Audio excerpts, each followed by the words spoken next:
Number 1. I live in Oklahoma, but I'm from Gallup, New Mexico. My son, Anthony, and daughter, Alicia, had just moved here from Gallup. They found a house to rent in the same town I live in, so Anthony and I drove back to Gallup to get their stuff out of storage. It was the beginning of March, and was very windy.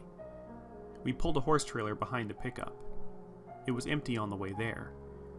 We could only drive 45 to 55 miles per hour without the trailer starting to swing all over the road. So a trip that normally took 11 hours took 17 hours. We were traveling on I-40 west of Albuquerque, New Mexico. There are several different Indian reservations there. It was late at night and Anthony was driving.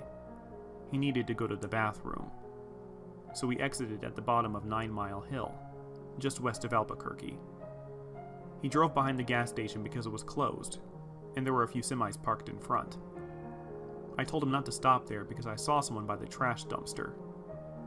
He pulled up a little further, and we looked back. There was no one there. I figured that I was tired, and was just seeing things. He started to get out, and I told him to hurry, as something didn't feel right. He agreed with me. After he got back in the truck, he said it felt like someone was standing behind him while he was taking a piss. He was afraid to look back, so he ran fast and jumped in the truck. My son started driving west again on I-40, maybe 10 more miles down the road. He started slowing down in the middle of the road. There was a vehicle quite a distance in front of us. We could see the brake lights, and the car looked as if it were turned sideways in the middle of the road. I looked at my son and asked him what he was doing. He said, "Do you see that car?" I looked again, and it was driving perfectly down the road like it had never stopped. I told my son to pull over to the side of the road. I asked him if he was tired, and he replied yes. So we both got out of the truck to switch places. I walked around the front of the truck, and Anthony walked around the back and stepped over the tongue of the trailer. Right when I was getting in on the driver's side, a car passed by. I glanced at it as it drove by. At the end of the car on the pavement, right by the taillights, was a man. He was hunched over on all fours, feet and hands on the ground. He was covered with a buckskin. It almost looked as if he had jumped off the back of that car right as it passed us. The next second, he was gone. I thought I had to be seeing things. It was late, and I was really tired. My son got in on the other side, and I started driving down the road. I didn't say anything about what I saw. I glanced in my rearview mirror to see if the trailer was keeping steady. I didn't want it to get out of control. When I glanced back, I noticed something flapping in the wind off of the trailer. It looked as if it were the bottom of a jacket, or maybe the bottom of the buckskin I saw draped over the man in the road. Then I asked Anthony if he had seen the man in the road behind that car. He said yes, and explained what he saw. It was exactly what I had seen. Then he asked me if I had seen a man leaning against the back of the trailer. I said no, that I hadn't looked in the mirror on that side. Anthony said that when he was getting in on the passenger side, he had glanced at the back of the trailer and saw a man leaning against it. He said his face was hidden, but he could see blue glowing around his face. He described it as the color of blue that you see light up on a cell phone. I then told Anthony that there was something on the back of the trailer, or maybe even on the tongue of the trailer. Anthony eventually fell asleep. I kept paying attention to the rearview mirror instead of the road. In the mirror, I could see a shadow of 3 stick-like fingers. At one point, I almost missed a curve in the road. It was a good thing that I was driving slowly, because there was a good 100-yard drop-off on that curve. We made it to Gallup around 3 or 4 a.m. I woke up my son to go unlock the gate at his dad's house. When I opened the door, the cab light came on. It was flickering as if someone was moving their hand back and forth underneath it. Anthony saw it too. I lifted the seat to get our stuff out of the back. I noticed that the seat was down in the extended part of the cab. When we left on our trip, the seat was up, and can't be put down unless someone is releasing a lever from both sides of the pickup. I shouted at Anthony to come back to the truck to witness the seat. I kinda felt like I was going crazy. We later went in the house and went to bed. The next day, we loaded up the trailer and drove back to Oklahoma. When it got dark, I looked in my rearview mirror and could see the side of the trailer perfectly from the brake light of the truck. The night before, I couldn't see a brake light reflection at all. So whatever was riding with us was on the back of the bumper covering up the tail light. Anthony's theory was that a skinwalker saw us pulled over on the side of the road and knew we were tired and was going to try to make us wreck. He thinks that the light flickering inside of the pickup and the seat in the back being down was his grandmother that had recently passed away. Anthony was very close to her, and he felt that she was protecting us from the Skinwalker. Number 2. One rainy night in the middle of May 2003, my friends and I were hanging out at around 9 p.m. We are the Navajo tribe people, getting water for the livestock in Sunrise, Arizona. We were having a good time. Tony was driving. I was in the passenger seat. John and Cody were sitting in the back seat. We were telling jokes and cracking up. We got to the windmill. We started the water and waited for it to fill the barrel. We were walking around looking at the local cows. Then the water started to overflow. John ran to pull out the hose. Then we all got back into the truck. This time I was going to drive.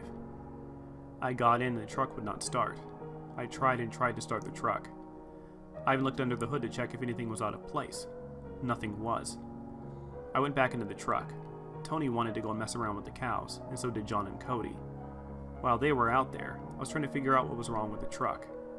Suddenly, a sound so loud that I jumped up. I thought it was just the guys throwing rocks to scare the cows, so I kept on working looking for the problem. Then I heard the sound again. I got out of the truck and yelled for the guys to stop doing that. They started to come back. When they got back to the truck, I asked them if they threw rocks at the windmill. They all said no. I kind of got the chills. Then we went back to where the cows were. Tony stayed with me. Then we heard the sound again. This time it was a harder hit. Tony yelled to them and told them to stop that. They didn't answer. Usually they would tell him, "Juya," a calm down joke in Navajo language. He called them once more, but no one yelled back. We got worried. We started walking out into the dark looking for them. We called out their names, but no one answered. We had no flashlights. The only light we had was the moonlight, which kept coming in and out of the clouds. We could barely see where we were going. After about 10 minutes, we finally found them. They were on the ground, almost shivering, and their eyes wide open. Tony and I thought about the worst that could happen. We have heard stories about these, Skinwalkers, or Yanaglushi. We have experienced encounters before, but not like this. Or at least not with us out here in the open. We knew what we had to do, but we didn't know if there was only one or a few more. Then we heard some scrambling noise in the bushes nearby. Tony and I got scared. Then we heard it again, but on our right, then our left, then in front of us, then behind us. This all happened in about 3 seconds. We got the chills that raced up our back. I knew Tony always had some Navajo mountain tobacco, or blessing cedar, to protect us from the Skinwalkers, but he didn't have either of them this time. So Tony and I made a run back to the truck with the half-dead bodies of Cody and John. We heard the footsteps of something running after us. We made it back to the truck and we all got back in. Then it went silent. And the witchcraft that the Skinwalkers put on Cody and John wore off. All of a sudden, some sickly-looking coyotes jumped onto the hood of the truck. There were 3 creatures that had the body of a coyote, but a little more human-like features. They could walk on their 4 legs, or just their 2 back legs. They had eyes that were like crystal and blood red. They had the smell of dead animals. The smell was so unbearable. We all fell back into our seat and started to scream like little girls. They started to sing or chant. We knew they were speaking in Navajo, but we were so terrified that we couldn't tell what they were saying. Then some tall, long-haired, furry black creature with crystal-like eyes was just outside Tony's window, breathing heavily with the ugliest face we've ever seen. Tony looked at it and jumped back so fast and powerful that he almost knocked out Cody. The creature blew something like powder through the window and onto us. We all started to slow our breathing and calm down. After seconds, it was quiet. We started to knock out one by one. Next thing you know, We woke up the next day face down, ass up, in Tony's bedroom. We never found out what happened to the Skinwalkers. We had a series of ceremonies that was to protect us from the sickness that the Skinwalkers placed on us. The medicine man told us that the people who did this to us were after us because of jealousy. They were jealous of us because of all the things we have and all the accomplishments we've done. So, we had their power turned around to backfire on them, and it was supposed to get them back with the witchcraft that they laced on us. After we had the ceremonies, Tony went back to his house, and his mom said that night we just walked through the door at about 1:30 a.m., got a glass of water, and went into my room. She also said we were so quiet she thought we were sleeping. Up to today, we still hang out with each other. We still get water and take care of the livestock. We will never forget what happened that night, but we always say, Juya. Number 3. One experience that I would like to share happened when I was 14 years old. I'm now 29. This is an experience that I've only shared with a small number of people, and I'm now writing down for the very first time. My brother, who was a hardened soldier, is still scared about what happened to us this particular evening. On with the story. As a teenager, I would visit my grandma at her home on the Navajo reservation for several weeks every summer. I loved to spend time with her, eat her delicious fried bread, and hear her tell us stories. Every so often, my grandma would hire a worker, the harmless town drunk, to do odd jobs around her house and property. One evening right before the sun went down, I was asked by my grandma to take him home, which was about 4 miles out of the valley where she lived. I was more than happy to, seeing that I was only 14 years old and was asked to drive a truck. Mind you that on the reservation, nobody cares that you're only 14 years old and driving around. Hell, there's hardly anybody around to see you anyway. So my 9-year-old brother jumped in the truck cab with me, while this worker and my dog shared the tailgate of the truck, and we were off. After I dropped the worker off at the shack that he and his brothers called a house, we headed back down the road to Grandma's. As I mentioned before, it was evening and the sky was a deep red as the sun began to set behind us. We were leaving a nice dust trail from the dirt road, and the radio was playing music from the only radio station that could be picked up from the nearest town of Holbrook, Arizona. There was nothing unusual, nothing weird. It was at this time that my eye caught movement of something in the bushes, a little up the road to the right of us. I remember slowing down, thinking that it was one of the many free-roaming sheep in the area that would dart out in front of the truck. As I passed where I thought I saw it, I sped up, thinking nothing else of it. Then out of nowhere, I just felt this dark feeling of fear and dread. I had no idea why I was feeling this way, but I definitely felt that something was wrong. As I play this memory back in my mind, there are only a few clear memories that I have of that evening. I clearly remember looking in my rearview mirror and seeing the dark silhouette of something very tall and very skinny that seemed to be covered with some kind of hair or fur running behind the truck after us. Whatever it wasn't a normal human, or human at all. I remember hearing my brother crying and my dog barking ferociously at whatever was chasing us. I remember speeding very fast and shaking violently as the truck bounced on the washboard dirt road. I distinctly remember that this thing was only getting closer, as my brother cried, "It's coming up on your side!" I remember being as scared as hell and thinking that I didn't want to die, at the moment that I thought would be our last. I remember speeding around a bend in the road and seeing a car coming towards us in the opposite direction. At that moment, I felt instant relief and felt that whatever was following us was gone. Shaken up, but alive, we made it to Grandma's house wondering what the hell had just happened. We ran inside, not looking back, hoping that whatever was chasing us had not followed us home. As we told my grandma about our experience, she didn't seem too surprised, which surprised us. She continued by repeating stories that we had already heard at one point or another about black magic, witches, and something that the Navajos call Yinalushi, or Skinwalkers. Needless to say, I didn't even want to look out any of the windows at all for the rest of the night. As a matter of fact, I never drove on the reservation at night until I was 21 years old. Without going too deep into explanation, I'll just say that these Skinwalkers are evil men and spirits that use black magic for evil doing. I tell you that as far-fetched as it may sound, They are real. I believe that if God and His greatness are real, the devil is equally as real and also has his ways of showing himself. This may not sound very scary to some readers, and that may be due to my lack of writing skills, but what happened that evening really did happen and scared the living crap out of me. I invite anybody to visit this part of Arizona if you have any doubts or want a huge scare. I promise you that you won't be disappointed. Number 4. When I was young, I lived in quite a small town in Queensland. The whole town was surrounded by bush in every direction for hundreds of kilometers, and we had so much room to play. This particular story is about the first time we got drunk. In the winter, the level of water would drop significantly, enough for us to camp in the riverbed. My best mate's parents owned a pub at the time, so we were in charge of getting the drinks for a little camping trip we had planned, so we could finally pop our drunk cherry.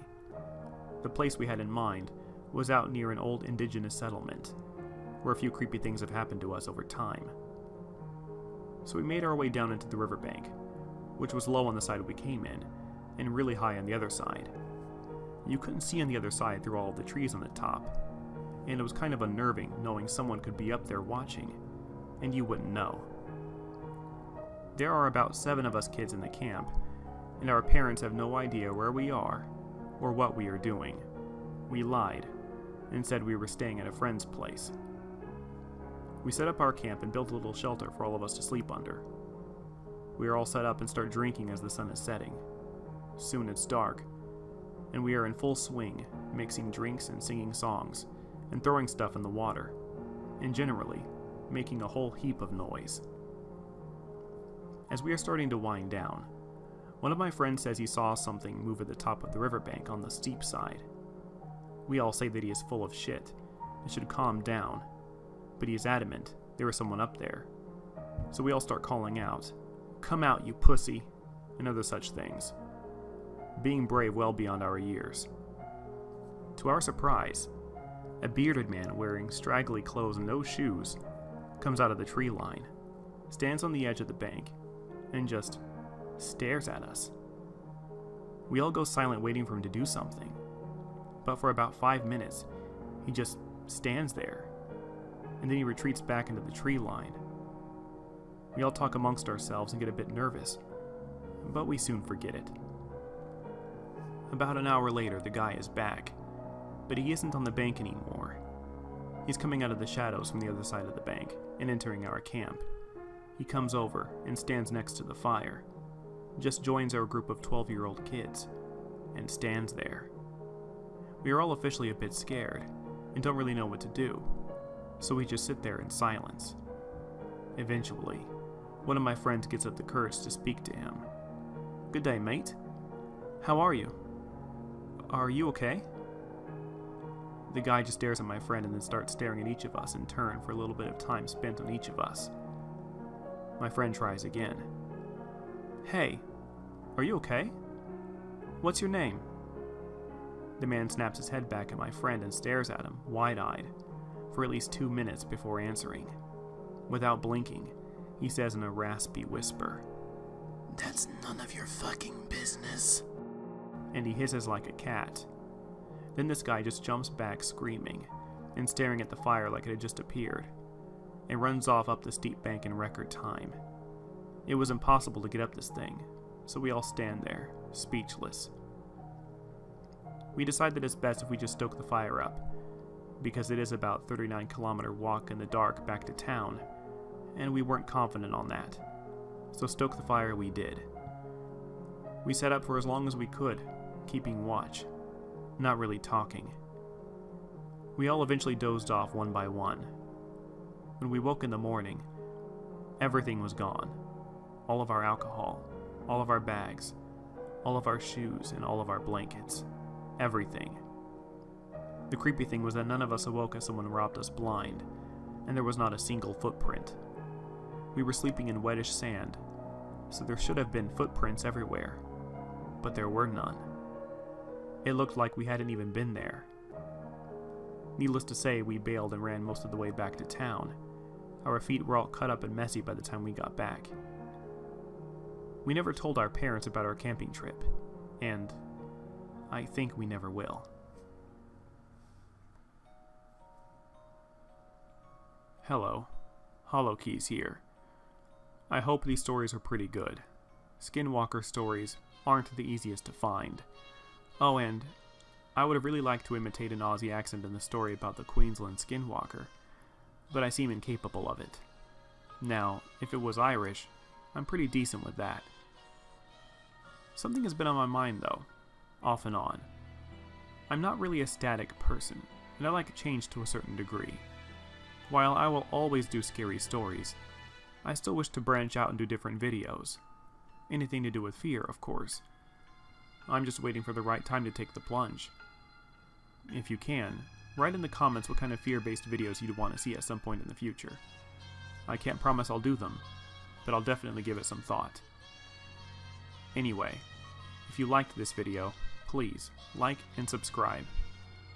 I'll continue doing my very best to give you worthwhile videos to sink your teeth into. Or fangs, for you vampires out there. If it's fear you're after, welcome home.